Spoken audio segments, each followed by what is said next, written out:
প্রধান উপদেষ্টা, আপনার একটা কথা বলবো, আমরা আগেও বলেছি এই সরকারের সকল উপদেষ্টার এক পা অন্য দেশে, বিপদ হইলে ভাইগে যাবে, কিন্তু আমরা দৃঢ়ভাবে বিশ্বাস করি আপনি ভাগবেন না। এর প্রমাণ, আপনি যদি ভাগতেন পৃথিবীর কোন দেশ আপনারে রাখতে চায় না বলেন? তাহলে হাসিনার আমলেও 10 তলা বিল্ডিং পাইয়া আপনার আদালতে হাজিরে আপনি দিতে আসতেন না, আপনি তখনই বিদেশ থাকতে পারতেন। আপনি এই দেশে থাকতে চান বলেই আপনি আসছেন, আমরা বিশ্বাস করতে চাই। মাননীয় প্রধান উপদেষ্টা, আপনি বাঁচবেন কয়দিন বলেন? আপনার এত বয়স হয়েছে, বাংলাদেশের গড়ায় উঠতে প্রায় 20 বছর বেশি পাচ্ছেন। আমার বাপের 63 বছর পাচ্ছে, তার চেয়ে আপনি প্রায় 20 বছর বেশি পাচ্ছেন।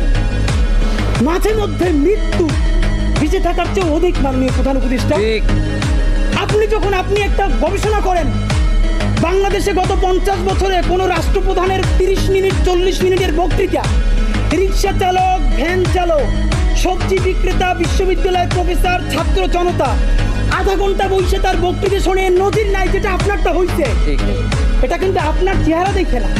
আপনি রাজনৈতিক দল করছিলেন, ফেরও করছেন, কিন্তু এইবার যে আপনার এই বাংলাদেশের পক্ষে হৃদয় নিংড়ে ভালোবাসা, আপনি যখন বক্তৃতা করেন আপনি আর্টিফিশিয়াল কিছু বলেন না, কিন্তু আপনি যখন ঘোষণাপত্র বললেন আপনার চেহারায় আর্টিফিশিয়াল ছাপ।